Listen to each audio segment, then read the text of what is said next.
Jai Sri Ram friends, welcome to Kalyani IAS Academy. In this lecture we will study biodiversity. Now start the lecture and understand what is biodiversity. See, जब किसी particular place में different types के या different varieties के animals, plants या फिर micro organisms पाए जाते हैं तो उन्हें ही उस पर्टिकुलर प्लेस की बायोडाइवर्सिटी कहा जाता है. For an example, right, there is a forest area और यदि इस फॉरेस्ट एरिया में डिफरेंट वेराइटी के या डिफरेंट टाइप्स के एनिमल्स पाए जाते हैं, राइट, फॉर एन एग्जांपल इस फॉरेस्ट में लायंस पाए जाते हैं, टाइगर्स पाए जाते हैं, मंकीज पाए जाते हैं, राइट, वाइल्ड डॉग्स पाए जाते हैं, राइट, डियर पाया जाता है, एंटीलोप पाया जाता है, साथ ही साथ डिफरेंट प्लांट्स या फिर डिफरेंट ट्रीज या श्रब्स पाई जाती हैं, डिफरेंट फ्लावर्स पाए जाते हैं और डिफरेंट माइक्रो ऑर्गेनिजम्स पाए जाते हैं. तो इन सब को उस फॉरेस्ट एरिया की क्या कहेंगे? बायोडाइवर्सिटी कहेंगे. इसी तरीके से अगर हम देखें तो जो वर्ड बायोडाइवर्सिटी है, राइट, बायो प्लस का क्या हो जाएगा यहाँ पर? Diversity.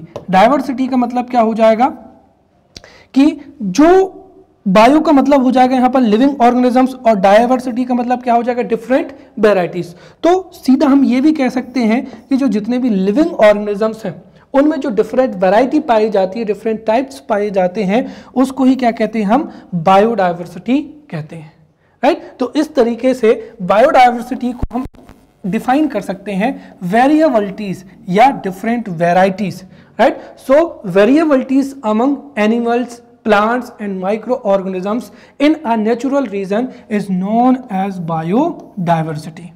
And according to Earth Summit 1992, which was held in Rio de Janeiro in Brazil in 1992, right? So according to Earth Summit, biodiversity is the variation among living organisms, right? और वो organisms चाहे terrestrial ecosystem के हों, और हमने previous lecture में समझा था कि टेरेस्ट्रियल इकोसिस्टम में फॉरेस्ट्स आ जाते हैं, फॉरेस्ट इकोसिस्टम आते हैं, ग्रासलैंड इकोसिस्टम आता है, राइट, डेजर्ट इकोसिस्टम आता है, या मरीन या एक्वेटिक इकोसिस्टम या डेजर्ट इकोसिस्टम्स या कोई भी इकोलॉजिकल कॉम्प्लेक्सेस हो सकते हैं. तो इनमें पाए जाने वाले जो लिविंग ऑर्गेनिजम्स हैं उनमें जो वेरिएशन पाया जाता है उसको ही क्या कहते हैं? बायोडाइवर्सिटी कहते हैं, right. So according to earth summit 1992, biodiversity is the variation among living organisms from different sources including terrestrial, aquatic and desert ecosystems and ecological complexes of which they are a part. इसी अर्थ summit में इसी अर्थ summit 1992 में biodiversity को conserve करने के लिए 22 मई was announced to be celebrated as International Biodiversity Day. और इस तरीके की जो फैक्चुअल इंफॉर्मेशन है ये MCQs में पूछी जाती हैं. तो MPPSC प्रीलिम्स या अदर जो एग्जाम्स हैं उनमें MCQs में जो फैक्चुअल इंफॉर्मेशन है वो पूछी जा सकती है या फिर डेफिनेशन पूछी जा सकती है. तो international biodiversity day is celebrated on 22 May and it was announced in Earth Summit 1992, right. Also E.O. Wilson, right, E.O. Wilson is the father of biodiversity, right. Now let's study the types of biodiversity, right. तो biodiversity के 3 types होते हैं. पहला क्या हो जाएगा? Genetic biodiversity, दूसरा क्या हो जाएगा? स्पेसीज बायोडाइवर्सिटी एंड थर्ड क्या हो जाएगा यहाँ पर? इकोलॉजिकल बायोडाइवर्सिटी हो जाएगा. यहाँ पर सिंपल अगर मैं आपको बताना चाहूँ तो जैसे हो जाएगा यहाँ पर एक लोटस हो जाएगा, राइट. तो एक लोटस फ्लावर हो जाएगा, राइट, एंड सेकंड क्या हो जाएगा यहाँ पर? रोज फ्लावर हो जाएगा. अब देखिए दोनों क्या हैं? फ्लावर हैं, लेकिन एक फ्लावर कहाँ पर पाया जाता है? एक्वेटिक इकोसिस्टम में पाया जाता है और दूसरा कहाँ पर पाया जाता है? टेरेस्ट्रियल इकोसिस्टम में पाया जाता है, राइट. साथ ही साथ अगर हम देखें तो जो रोजेज हैं वो भी कैसे होते हैं? जैसे रेड रोज हो जाएगा, व्हाइट रोज हो जाएगा और नाउअडेज तो डिफरेंट टाइप्स के क्या होते हैं? रोजेस होते हैं. तो कुल मिलाकर हमने जैसे कहा कि जेनेटिक बायोडाइवर्सिटी का मतलब क्या होता है कि एक स्पेसीज में, एक स्पेसीज जैसे क्या हो जाएगा? फ्लावर हो जाएगा, ह्यूमन हो जाएगा, राइट, टाइगर हो जाएगा, लायन हो जाएगा। तो एक स्पीसीज के अंदर जो डायवर्सिटी पाई जाती है उसको ही क्या कहा जाता है, जेनेटिक डायवर्सिटी।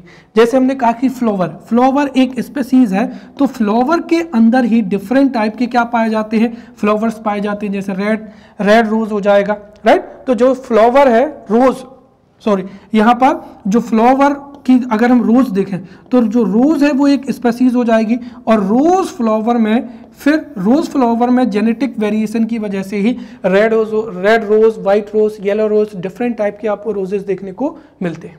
क्लियर। दूसरी चीज क्या होती है, स्पीसीज बायोडायवर्सिटी।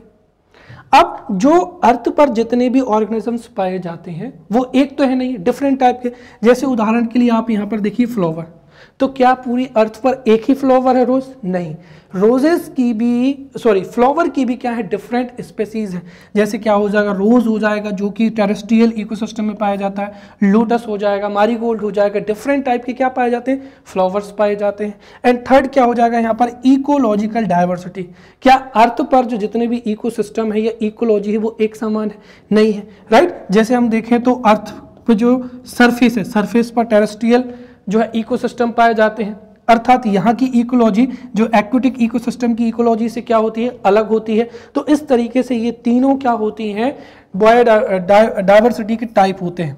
तो टाइप्स ऑफ डायवर्सिटी पे पहला जेनेटिक डायवर्सिटी जो कि विद इन स्पीसीज पाई जाती है, फिर स्पीसीज बायोडायवर्सिटी तो एक इकोसिस्टम में डिफरेंट स्पीसीज पाई जाती है, एंड थर्ड क्या हो जाएगा, इकोलॉजिकल डायवर्सिटी, अर्थात किसी पर्टिकुलर रीजिया में राइट मोर देन वन क्या होते हैं, इकोसिस्टम्स होते हैं।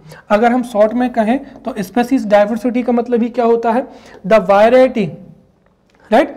स्पीसीज डायवर्सिटी का मतलब हुआ the variety of different types of species found in particular area. Genetic diversity का मतलब क्या हुआ, the variations among the genetic resources of the organisms. और इकोलॉजिकल बायोडायवर्सिटी का मतलब क्या होता है, the variations in plant, right, the variations in plant and animal species living together and connected by food chains and food webs. अब यहां से भी डिफरेंट टाइप के जो है एमसीक्यूज पूछे जा सकते हैं। सबसे पहले चीज तो यह है कि हो सकता है आपको स्टेटमेंट के रूप में ये डेफिनेशन दे दें और फिर आपसे पूछे कि जैसे एग्जाम में एमसीक्यूज के रूप में पूछा जा सकता है, right. The diversity which refers to variation among genetic resources of the organisms is known as, right, species diversity, genetic diversity या इकोलॉजिकल डायवर्सिटी। तो एक तो आपको डेफिनेशन पता होना चाहिए, दूसरी चीज कुछ आपको एग्जांपल्स भी पता होना चाहिए।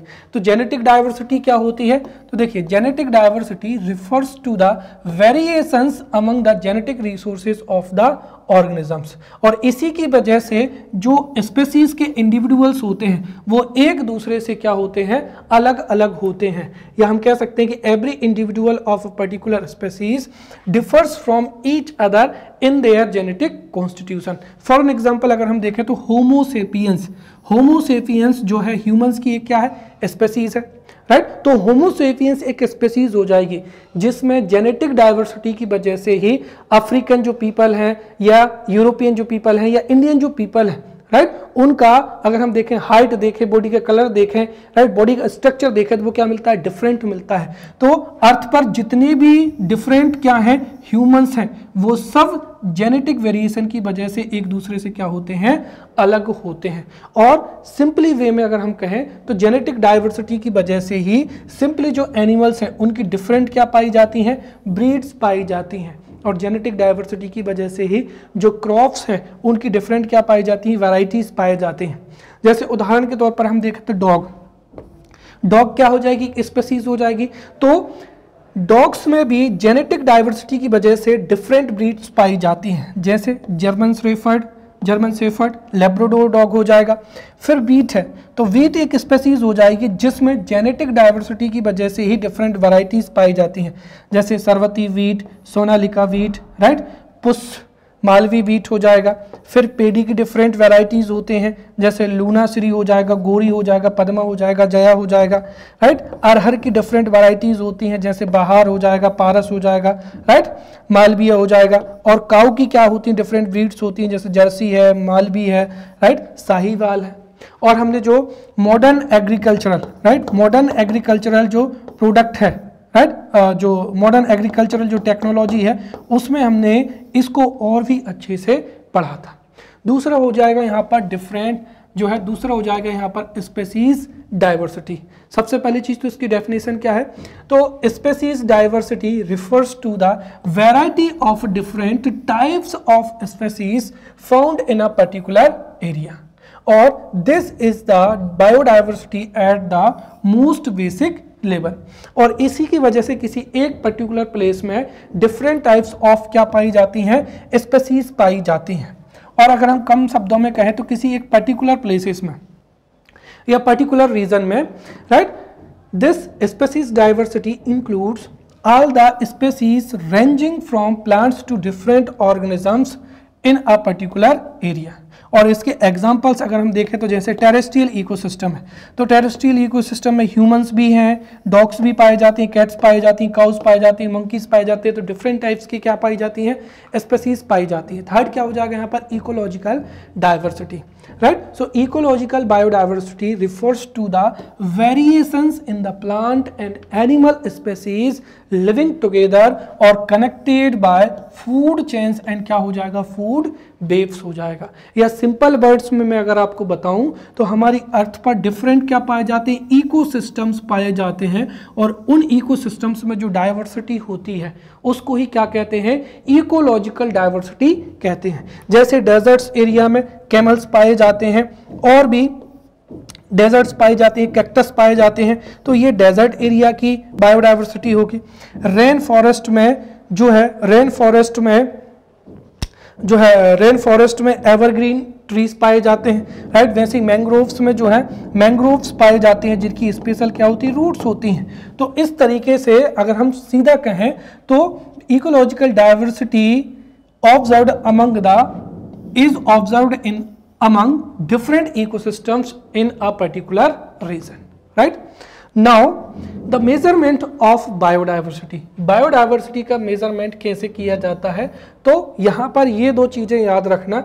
सबसे पहली चीज तो ये है कि अगर आपसे पूछे कि स्पेसीज जो है बायोडाइवर्सिटी के कितने टाइप होते हैं, तो types of biodiversity are 3, species diversity, genetic diversity और इकोलॉजिकल बायोडाइवर्सिटी, राइट। वैसे ही अगर हम देखें तो यहाँ पर जो है बायोडाइवर्सिटी को 3 टाइप से क्या किया जाता है, मेजर किया जाता है। तो biodiversity is measured as alpha biodiversity, beta diversity and क्या हो जाएगा, गामा बायोडाइवर्सिटी हो जाएगा। और ये बहुत ही क्या होता है, सिंपल होता है। जैसे उदाहरण के तौर पर अगर मैं देखूं तो यहाँ पर ये इमेज आपको दिख रही होगी। अब हम मान लेते हैं कि ये एक क्या हो जाएगा, एक पर्टिकुलर क्या है, बहुत लार्ज रीजन है। तो इस फॉरेस्ट सिस्टम में, इस लैंडस्केप में जितने डिफरेंट टाइप्स के ट्रीज पाए जाते हैं उसके नंबर को ही क्या कहेंगे, उसकी अल्फा बायोडाइवर्सिटी कहेंगे। जैसे यहाँ पर ये आपको एक टाइप का ट्री दिख रहा होगा, ये सेकेंड, ये क्या हो जाएगा 3। तो if there are 3 types of plants here, तो यहाँ की डाइवर्सिटी कितनी होगी, 3 होगी। तो alpha diversity is equals to 3। अब जैसे हम मान लिया कि ये फॉरेस्ट एरिया में ये दूसरा पर्टिकुलर प्लेस है। अब इस पर्टिकुलर प्लेस में कुछ सिमिलर ट्रीज है और कुछ क्या है, डिफरेंट ट्रीज है। जैसे मैंने कहा कि ये आप दिख रहे होंगे, तो ये और ये क्या है, सेम है, 2 नंबर वाला, राइट। ये भी सेम है, लेकिन ये क्या दिख रहा है, यहाँ पर डिफरेंट दिख रहा है। तो 1 हो जाएगा, 2 हो जाएगा, और ये क्या हो जाएगा, 3 हो जाएगा। अब यहाँ की जो अल्फा डाइवर्सिटी है वो पहली चीज तो ये कि 1 2 3 एंड क्या हो जाएगा, यहाँ पर 4 दिख रहा है। लेकिन अगर हम इन दोनों को कंपेयर करें कि इन दोनों में कितनी डाइवर्सिटी पाई जाती है, तो यहाँ पर अगर हम देखें तो ये केवल और केवल एक ये ट्री और एक ये ट्री, जो दोनों क्या है, सिमिलर है। बाकी के जो 3 ट्रीज जो है यहाँ पर डिफरेंट है और यहाँ पर नहीं है। तो इस बायोडाइवर्सिटी को क्या कहा जाता है, बीटा। मतलब जब हम 2 पर्टिकुलर प्लेसेस की डाइवर्सिटी को मेजर करते हैं तो उसको क्या कहा जाता है, बीटा बायोडाइवर्सिटी। और जब हम किसी पूरे के पूरे पर्टिकुलर एरिया की, मतलब ये जो पूरा पूरा फॉरेस्ट कवर है यहाँ से लेकर यहाँ तक का, तो उसको ही क्या कहेंगे हम यहाँ पर, गामा डाइवर्सिटी कहेंगे, राइट। तो अल्फा बायोडाइवर्सिटी का मतलब क्या होता है, देखिए अगर ये एमसीक्यूज में पूछा जाए तो इसकी डेफिनेशन बिल्कुल क्या हो जाएगा, number of the species, right. ये आप याद रखना। तो alpha biodiversity refers to the diversity of species found in a particular area और ecosystem and it is usually expressed by the number of species in that ecosystem, right. For an example, यहाँ पर अगर जैसे मैंने कहा कि 4 प्रकार के प्लांट पाए जाते हैं, तो यहाँ की अल्फा बायोडाइवर्सिटी कितनी होगी? 4 होगी, राइट। सेकेंड क्या हो जाएगा यहाँ पर? Beta biodiversity. तो beta biodiversity refers to the comparison, right? तो beta biodiversity refers to the comparison of diversity of species between 2 or more ecosystems, and it is usually measured as the change in the number of species between 2 ecosystems, right? Third क्या हो जाएगा यहाँ पर?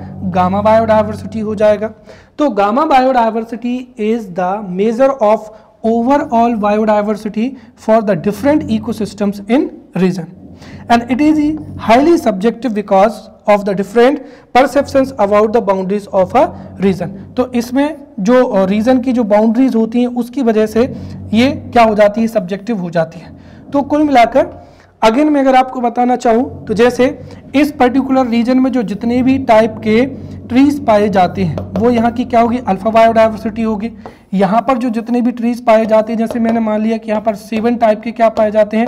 Different plants पाए जाते हैं, तो यहाँ की अल्फा डाइवर्सिटी क्या होगी? 7 होगी। अब अगर हम ये देखें कि इन दोनों पर्टिकुलर प्लेसेस में कितनी डाइवर्सिटी है, कहने का मतलब यहाँ पर जो ट्रीज पाए जाते हैं और यहाँ पर जो ट्रीज पाए जाते हैं उनमें कितनी वैरायटी है, राइट। जैसे हमने मान लिया कि यहाँ पर जो है, यहाँ पर 3 टाइप के जो ट्रीज हैं वो सिमिलर हैं, बट यहाँ पर जो 1 ट्री और यहाँ पर 3 ट्री के यहाँ अलग है, तो वो जब हम कंपेयर करेंगे तो वो बीटा डाइवर्सिटी होगी। और इस पूरी की पूरी पर्टिकुलर रीजन की अगर हम बायोडाइवर्सिटी को मेजर करें तो वो क्या होगी? Gamma diversity, right. Now let's study the importance of biodiversity. अब यहाँ से हो सकता है कि आपको MCQs में पूछा जाए कि which is not the importance of biodiversity. तो ये तो समझना बहुत ही ईजी हो जाता है कि बायोडाइवर्सिटी का इंपॉर्टेंस क्या होता है। देखिए, बायोडाइवर्सिटी का जो इंपॉर्टेंस है वो ह्यूमंस के लिए तो है ही सही, राइट, ह्यूमंस के लिए है ही सही, बट जो बायोडाइवर्सिटी है वो इन्वायरमेंट के लिए क्या होती है? मोस्ट इंपॉर्टेंट होती है। अगर किसी भी पर्टिकुलर एरिया में बायोडाइवर्सिटी में लॉस होता है तो वहाँ का इन्वायरमेंट डिग्रेड होता है, और डिग्रेड होगा तो ऑब्वियसली वहाँ पर जो जितनी भी स्पीसीज पाई जाती हैं उनके लिए जो लिविंग एनवायरनमेंट है, राइट, वो डिक्रीज हो जाएगा, और इसकी वजह से जो स्पीसीज हैं वो एक्सटिंक्ट होना शुरू हो जाएंगी। तो अब ये जो फॉलोइंग पॉइंट्स है उससे हम समझेंगे कि बायोडाइवर्सिटी का इन्वायरमेंटल इंपॉर्टेंस क्या होता है। तो इन्वायरमेंटल इंपॉर्टेंस क्या होता है? सबसे पहला क्या हो जाएगा? बैलेंसिंग ऑफ क्या हो जाएगा? फूड चेन हो जाएगा, राइट। अब हमने प्रीवियस लेक्चर में देखा था कि जो ग्रास जो है तो प्रोड्यूसर्स होते हैं, राइट, जो ऑटोट्रोफ्स होते हैं, autotrophs are those plants which synthesise their own food, right. तो जो ऑटोट्रोफ्स हैं, जो प्रोड्यूसर्स हैं, ये फूड को क्या करते हैं? सिंथेसाइज करते हैं, फिर इनको कंज्यूमर के द्वारा क्या किया जाता है? कंज्यूम किया जाता है। फिर जो फर्स्ट कंज्यूमर को कंज्यूम करते हैं उनको सेकेंडरी कंज्यूमर कहा जाता है, और जो सेकेंडरी कंज्यूमर को कंज्यूम करते हैं उनको टर्सरी या टॉप क्या कहा जाता है? कंज्यूमर कहा जाता है, या टॉप प्रीडेटर्स जिनको बोला जाता है। अब यदि डिफरेंट वैरायटी के एनिमल्स होंगे, प्लांट्स होंगे, तो ऑब्वियसली इससे फूड जो चेन है वो क्या होगी? बैलेंस होगी। मतलब जितनी भी ऑर्गेनिजम्स हैं उनके लिए उनका प्रे या उनके जो फूड सोर्स हैं वो इजीली अवेलेबल होंगे, राइट। तो बायोडाइवर्सिटी की वजह से ही जो फूड चेन है वो बैलेंस्ड रहती है, राइट। साथ ही साथ इससे कार्बन जो पॉल्यूशन है वो भी क्या होता है? रिड्यूस होता है। अगर स्पेशली फॉरेस्ट में, राइट, फ्लावर्स में, सिरप्स में, या हम ये कहें कि अगर जो प्लांट्स हैं उनमें बायोडाइवर्सिटी होगी तो ऑब्वियसली इससे कार्बन पॉल्यूशन क्या हो जाएगा? एब्जर्व हो जाएगा, और कार्बन पॉल्यूशन क्या हो जाएगा? रिड्यूस हो जाएगा। देन इससे वाटर साइकिल भी क्या होती है? मेंटेन रहती है, राइट। सबसे मोस्ट इंपॉर्टेंट क्या हो जाएगा? स्टोरेज एंड रिसाइकलिंग ऑफ क्या हो जाएगा? न्यूट्रिएंट्स हो जाएगा। जो डिफरेंट ट्रीज हैं, डिफरेंट क्रॉप्स हैं, उनमें डिफरेंट न्यूट्रिएंट्स या तो स्टोर हो जाते हैं या फिर उनकी क्या होती है, रिसाइकलिंग होती है। कैसे होती है समझिए, जैसे मैंने कहा कि जो प्लांट्स हैं, राइट, जैसे जो प्लांट्स हैं या जो क्रॉप्स हैं वो अर्थ से ही क्या करती हैं, न्यूट्रिएंट्स को एब्जर्व करते हैं थ्रू रूट, राइट, और जब ये न्यूट्रिएंट्स को हम क्या करते हैं, कंज्यूम करते हैं या कोई भी ऑर्गेनिज्म कंज्यूम करता है और जब उसकी डेथ हो जाती है तो जो माइक्रो ऑर्गेनिजम्स होते हैं वो माइक्रो ऑर्गेनिजम्स उन कार्बनिक पार्टिकल्स को या ऑर्गेनिक मैटर को क्या कर देते हैं, न्यूट्रिएंट्स में डिकम्पोज कर देते हैं, जिससे अर्थ में अगेन वो न्यूट्रिएंट्स क्या होते हैं, पहुंच जाते हैं, जिन्हें अगेन जो है क्रॉप्स या प्लांटेशन जो है फिर से यूज करते हैं। तो इस तरीके से न्यूट्रिएंट्स की रिसाइकलिंग होती रहती है एवं न्यूट्रिएंट्स का स्टोरेज होता है। देन मोस्ट इंपॉर्टेंट बायोडाइवर्सिटी होगी तो इससे इकोसिस्टम का मेंटेनेंस इजी हो जाएगा, राइट। बायोडाइवर्सिटी की वजह से क्या होता है, सॉइल का क्या होता है, फॉर्मेशन होता है, राइट। फिर प्रिवेंशन ऑफ क्या हो जाएगा, सॉइल इरोजन हो जाएगा, डिफरेंट टाइप के ट्रीज होंगे, श्रब्स होंगे, तो उससे जो सॉइल रूट्स हैं या जो हम कहें कि जो रूट्स ऑफ द ट्रीज हैं या प्लांट्स हैं वो सॉइल को होल्ड करके रखते हैं, जिससे फ्लड की वजह से या एयर की वजह से, राइट, या विंड की वजह से सॉइल इरोजन नहीं होता है। देन क्या हो जाएगा, रिसाइकलिंग ऑफ क्या हो जाएगा, यहाँ पर बेस्ड हो जाएगा, राइट। नेक्स्ट क्या हो जाएगा, डीकम्पोजिंग ऑर्गेनिजम्स। तो जो डीकम्पोजिंग ऑर्गेनिजम्स होते हैं वो प्लांट्स के या एनिमल्स और प्लांट्स के जो रिमेन्स होते हैं उनको सॉइल में क्या कर देते हैं, डिकम्पोज कर देते हैं। And some plants protect the living world from harmful chemicals, right. तो सम प्लांट्स हैं या सम एनिमल्स हैं वो हार्मफुल प्लांट्स को क्या कर लेते हैं, कंज्यूम कर लेते हैं और उससे उसके जो नेगेटिव इफेक्ट है उससे हमारी अर्थ को जो है प्रोटेक्ट करते हैं। अब सेकंड क्या हो जाएगा यहाँ पर, इकोनॉमिक इंपॉर्टेंस, या हम ये कहें कि बायोडाइवर्सिटी ह्यूमंस के लिए या सीधा कहूँ तो हमारे लिए क्यों इंपॉर्टेंट होती है। उसका पहला रीजन क्या होगा कि if there is a high biodiversity then this will lead to growth of large number of products, right. उदाहरण के लिए अगर हम देखें तो हेल्थ, ह्यूमन हेल्थ के लिए we must obtain different types of nutrients, और ये न्यूट्रिएंट्स हमको या तो फ्रूट से या नट से या डिफरेंट टाइप के जो फूड सोर्सेज हैं उनसे क्या होते हैं, प्राप्त होते हैं। अगर बायोडाइवर्सिटी क्या होगी, हाई होगी, तो हमें डिफरेंट प्लांट से, डिफरेंट नट्स से, डिफरेंट ग्रेन से या डिफरेंट फूड सोर्सेज से हमको जो है न्यूट्रियस फूड ऑब्टेन होगा, जिससे हम हेल्दी रहेंगे।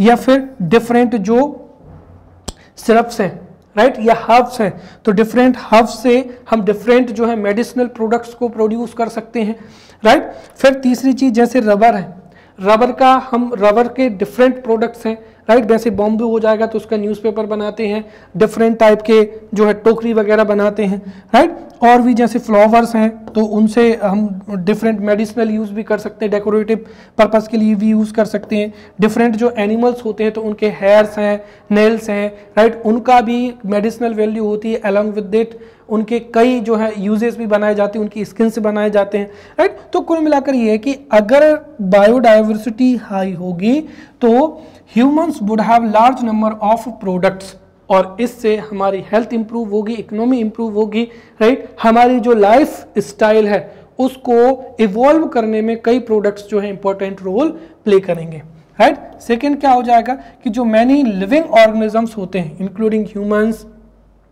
mainly depend on other plants species to meet their food requirements। और अगर जो है बायोडाइवर्सिटी होगी तो हमें डिफरेंट फूड्स हैं, डिफरेंट क्रॉप्स हैं, डिफरेंट फूड ग्रेन्स हैं, राइट, वो हमको ऑब्टेन होंगे, जिससे हमारा जो है हेल्थ इंप्रूव होगा और न्यूट्रिशन भी हमको अवेलेबल होगा, right. Biodiversity as a source of food supply is one of the accumulated capital on the earth. अगर बायोडाइवर्सिटी नहीं होगी तो ना एनिमल्स के लिए ना ह्यूमंस के लिए फूड सप्लाई क्या हो जाएगी, रुक जाएगी। Also biodiversity has great importance to maintain the medicinal properties on earth, right.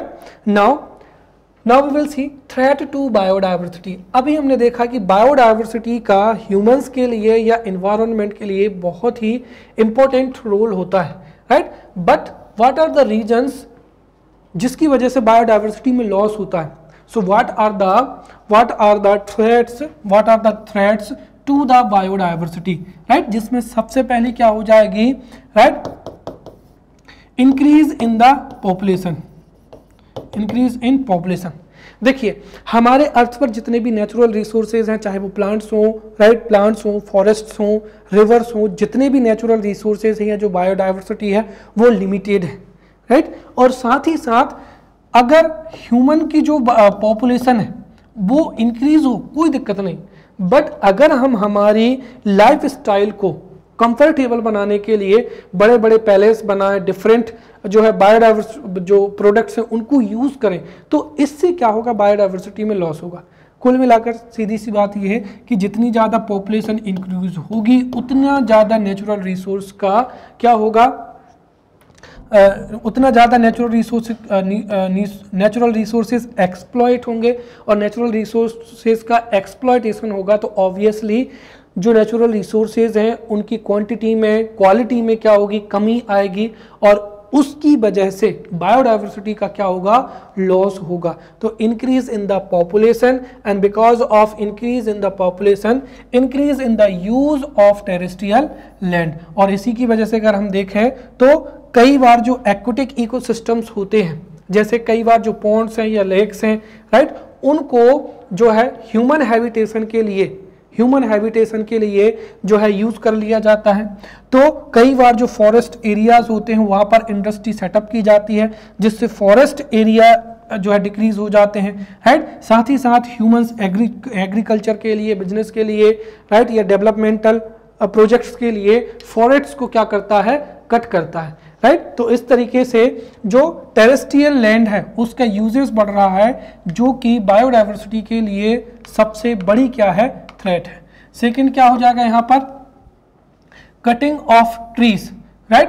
तो अगर ट्रीज को काटेंगे, राइट, चाहे वो कोई भी रीजन हो, फॉर वेरियस रीजंस, राइट, जो फॉरेस्ट एरियाज हैं उनको कट किया जाता है, जिसकी वजह से भी बायोडाइवर्सिटी को क्या हो रहा है, बायोडाइवर्सिटी में लॉस हो रहा है, और इससे O2 का जो कंसंट्रेशन है वो डे बाई डे डिक्रीज होता जा रहा है, राइट। देन क्या हो जाएगा यहाँ पर, एक्सटेंशन ऑफ क्या हो जाएगा, स्पेसीज हो जाएगा।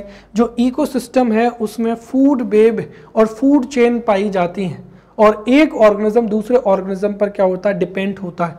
अगर बायोडाइवर्सिटी में लॉस होता है तो उससे डिफरेंट स्पेसीज के जो है लॉस होने का भी क्या रहता है, एक चांस रहता है। साथ ही साथ स्पेसीज के एक्सटेंट होने से भी बायोडाइवर्सिटी डिक्रीज होती है।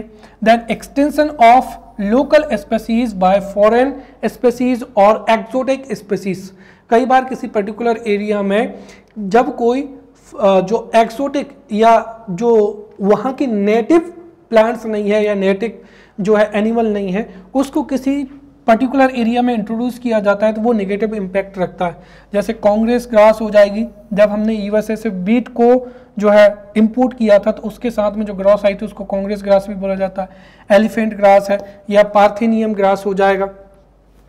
फिर क्या हो जाएगा, हैबिटेट डिस्ट्रक्शन हो जाएगा।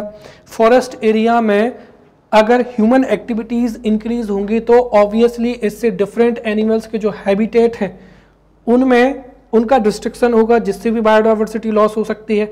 देन क्या हो जाएगा, क्लाइमेट चेंज हो जाएगा, राइट। जो बायोडाइवर्सिटी है, डिफरेंट प्लांट्स हैं, डिफरेंट एनिमल्स हैं, are adopted to live in a particular climate, right. और अगर क्लाइमेट में चेंज होगा तो ऑब्वियसली जो जितने भी ऑर्गेनिजम्स हैं उनके इंडिविजुअल्स डिक्रीज हो जाएंगे। जैसे पोलर बियर है, अमेरिकन वेल है, अफ्रीकन एलिफेंट है, टर्टल है, ये जो है या तो कुछ एक्सटिंक्ट हो चुके हैं या ये क्रिटिकली एंडेंजर्ड है।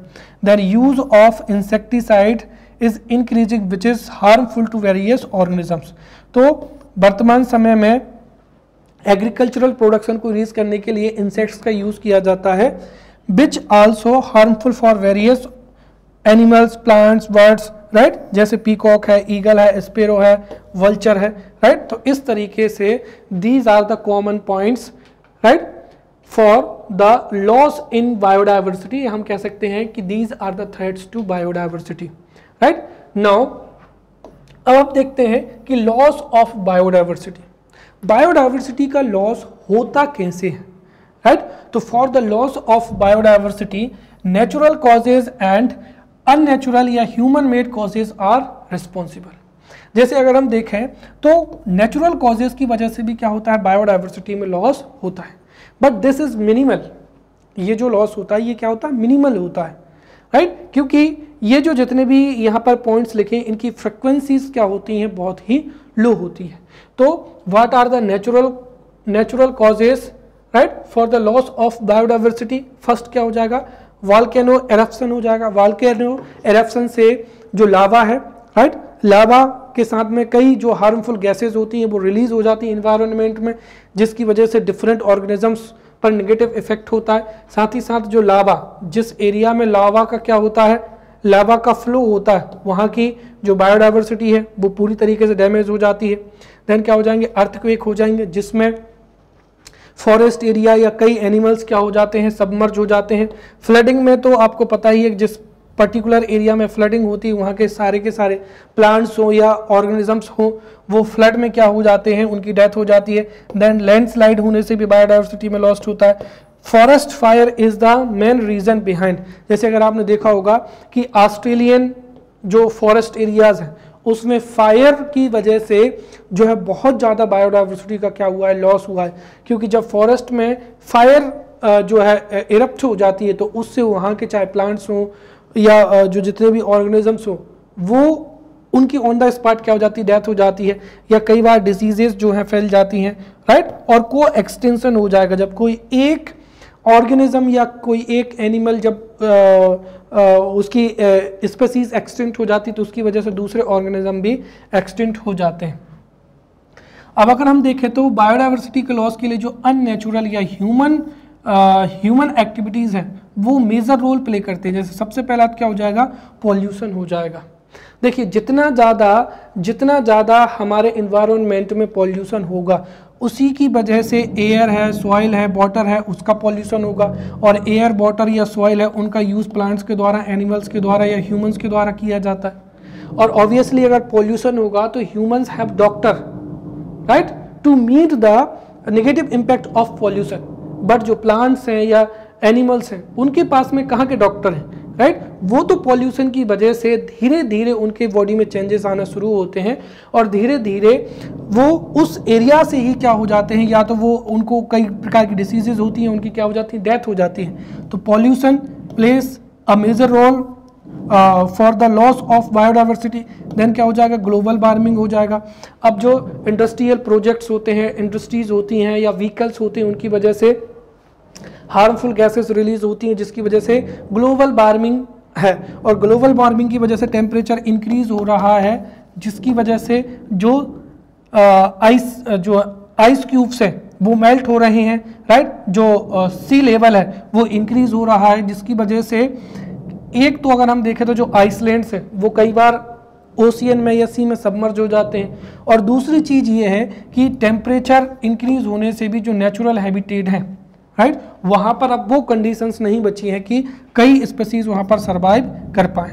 देन डिस्ट्रक्शन ऑफ क्या हो जाएगा, हैबिटेट हो जाएगा, राइट। जैसे जैसे पॉपुलेशन इंक्रीज हो रही है, राइट, ह्यूमंस ने फॉरेस्ट एरिया को कट किया है, वहाँ पर उसको एग्रीकल्चर लैंड में कन्वर्ट किया, वहाँ पर इंडस्ट्रियाँ सेटअप्स की हैं या वहाँ पर डेवलपमेंटल प्रोजेक्ट्स लाइक डैम्स हैं, कैनाल्स हैं वो कंस्ट्रक्ट की हैं, जिसकी वजह से हैबिटेट डिस्ट्रक्ट हुए हैं और उसकी वजह से बायोडाइवर्सिटी में लॉस हुआ है। Then expansion of agriculture and industries, right. Then क्या हो जाएगा, इलीगल हंटिंग, राइट। जो डिफरेंट बॉडी पार्ट्स हैं या डिफरेंट जो पार्ट्स हैं उनका इकोनॉमिकल यूजेस ज़्यादा होता है, इसलिए हंटिंग की जाती है, right. Then introduction of foreign species या एक्सोटिक स्पेसीज, किसी पर्टिकुलर एरिया में इकोनॉमिक गेन के लिए किसी एक्सोटिक स्पीसीज को इंट्रोड्यूस किया जाता है, जो कि वहाँ की नेटिव जो स्पीसीज हैं, चाहे वो प्लांट्स हों एनिमल्स हों, उनको क्या कर देती है, नेगेटिव इम्पैक्ट डालती है या खत्म कर देती है।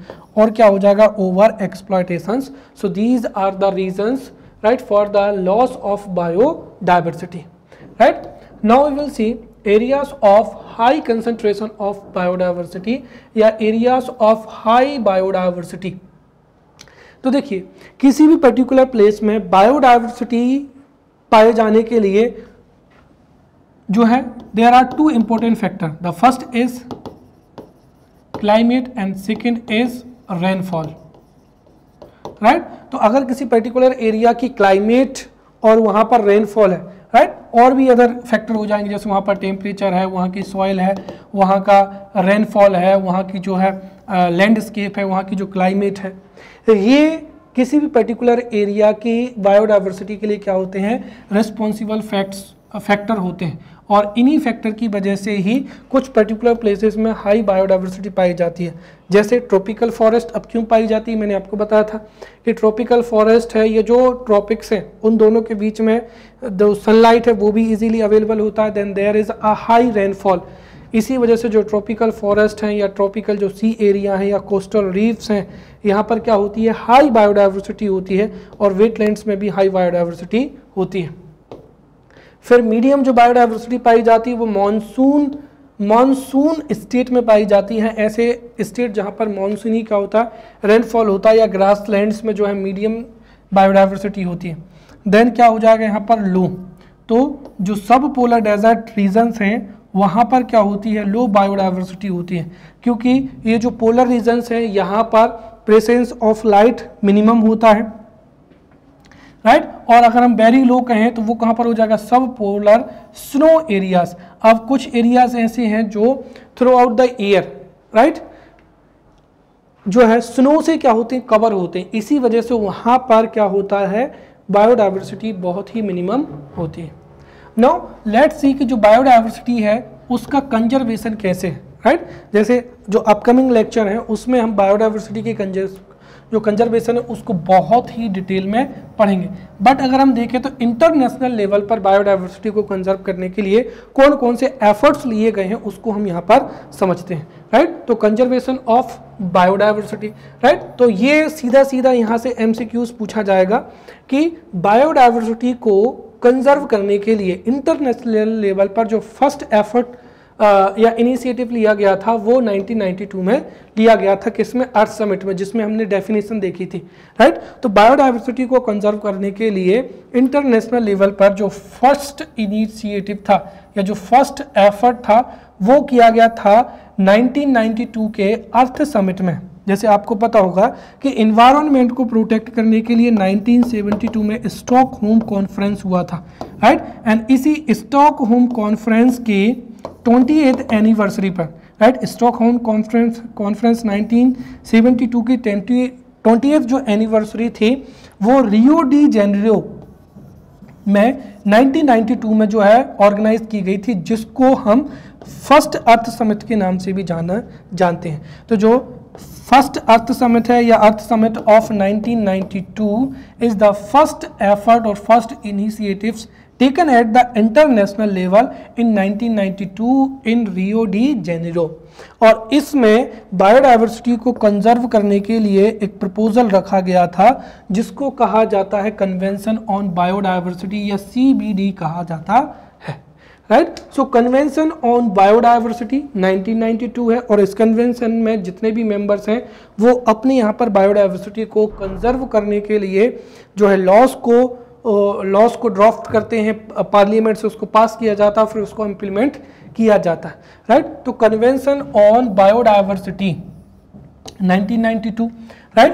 तो जो अर्थ समिट थी, अर्थ समिट 1992 में ही बायोडाइवर्सिटी को कंजर्व करने के लिए एक प्लान रखा गया था जिसको कन्वेंशन ऑन बायोडाइवर्सिटी कहा जाता है। और ये कन्वेंशन इंटरनेशनल लेवल पर बायोडाइवर्सिटी के कंजर्वेशन के लिए रिस्पॉन्सिबल है, राइट। और इस कन्वेंशन के तहत ही जो है इसके 3 ऑब्जेक्टिव्स थे।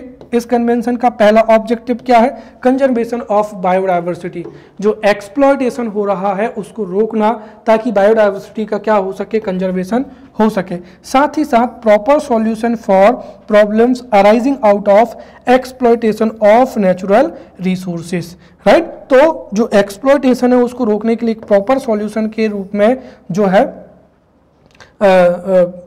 प्रॉपर सॉल्यूशन फाइंड आउट करना है, राइट। देन क्या हो जाएगा, sustainable exploitation of biodiversity resources, right. हमारी जो प्रेजेंट नीड है उनको फुलफिल करना, अलॉन्ग विद दिस इस तरीके से जो बायोडाइवर्सिटी रिसोर्सेज हैं उनको यूज़ करना सो दैट जो फ्यूचर जनरेशन है उनके लिए भी ये रिसोर्सेज जो हैं अवेलेबल रहे। ये ऑब्जेक्टिव्स थे कन्वेंशन ऑन बायोलॉजिकल डाइवर्सिटी के, जो कि 1992 में इम्प्लीमेंट हुई थी। कहाँ पर, first earth summit 1992 Rio de Janeiro Brazil में। और इसी में 22 May was announced to be celebrated as world या international biodiversity day.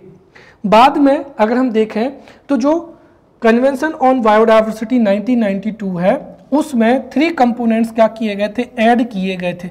The first क्या हो जाएगा यहाँ पर, कार्टेजेना प्रोटोकॉल 2000, राइट। तो जो कार्टेजेना प्रोटोकॉल था इसमें भी बायोडाइवर्सिटी को कंजर्व करने के लिए इनिशिएटिव्स लिए गए थे। Then Nagoya protocol 2010 in Japan, और इसमें एक्सेस बेनिफिट शेयरिंग पर फोकस किया गया था। एंड थर्ड हो जाएगा यहाँ पर आईटी टारगेट। अब यहाँ से डिफरेंट एमसीक्यूज पूछे जा सकते हैं, जैसे एक तो ये कि सीबीडी कब इंप्लीमेंट हुई थी, 1992 में, राइट। कार्टेजेना प्रोटोकॉल कब इंप्लीमेंट हुआ था, तो 2000 में। कहाँ पर हुआ था, पेरिस में हुआ था। नगोया प्रोटोकॉल किससे रिलेटेड है, कन्वेंशन ऑन बायोडाइवर्सिटी से या कंजर्वेशन ऑफ बायोडाइवर्सिटी से।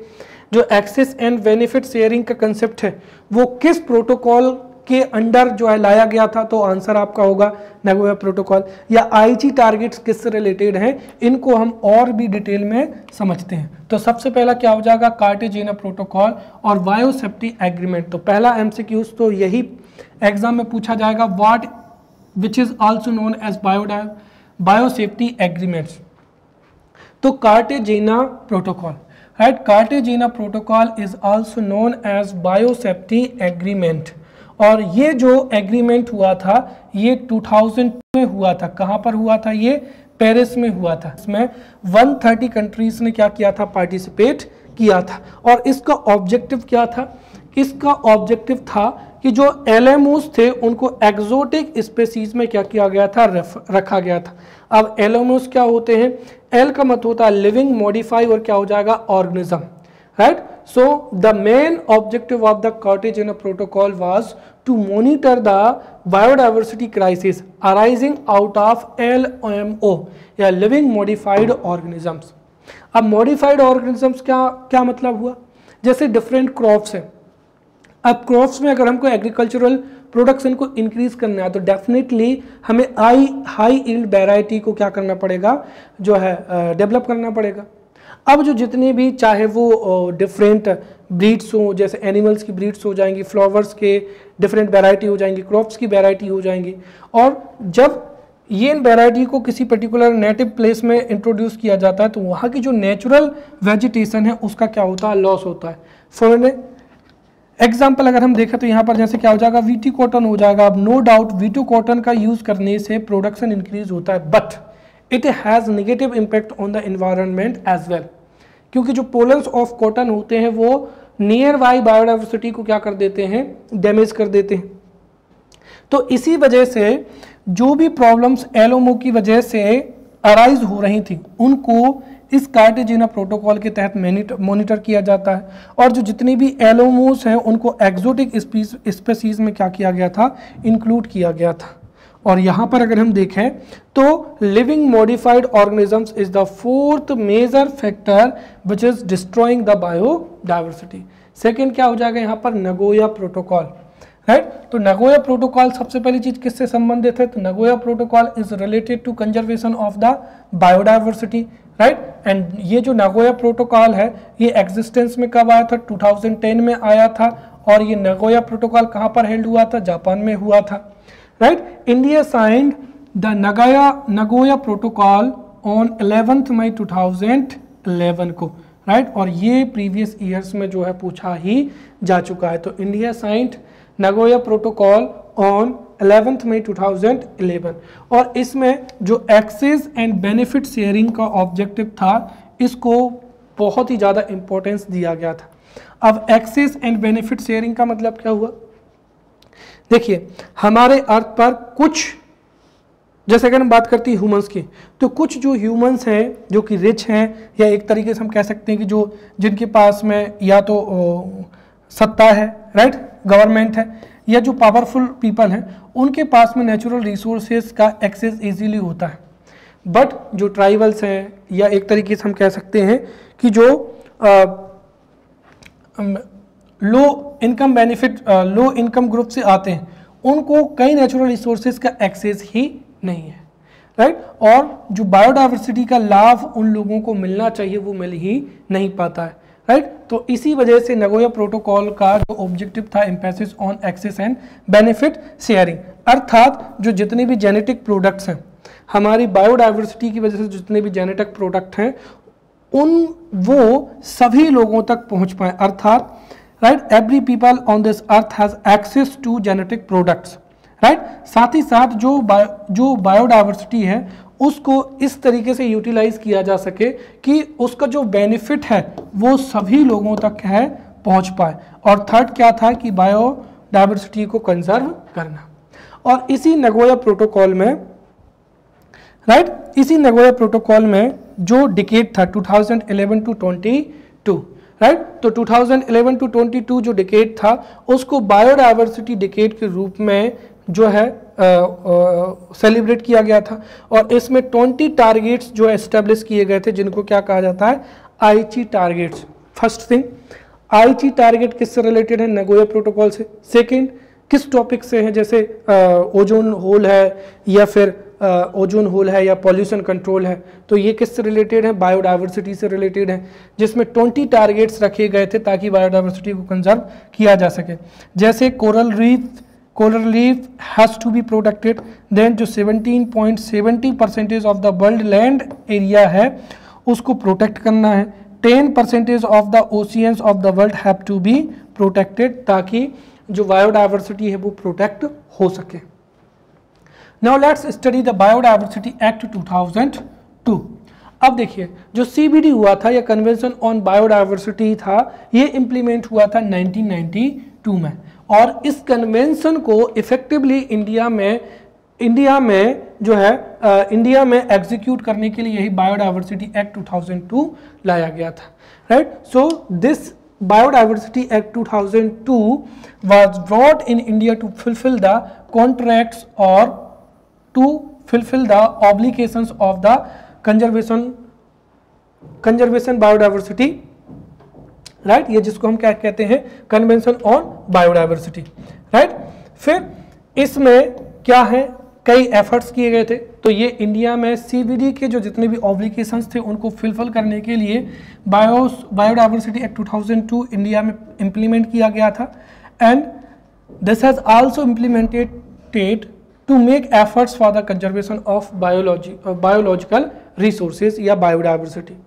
और इसके तहत ही नेशनल बायोडाइवर्सिटी अथॉरिटी 2003 को क्या किया गया था, जो है एस्टेब्लिश किया गया था। तो national biodiversity authority 2003 was established under biodiversity act 2002, जो कि इंडिया में बायोडाइवर्सिटी को कंजर्व करने में अपना इंपॉर्टेंट रोल प्ले करता है, राइट। So in this way we have studied the basics of biodiversity. Now we will meet in next lecture and we will study the biodiversity in India. Till then, thank you.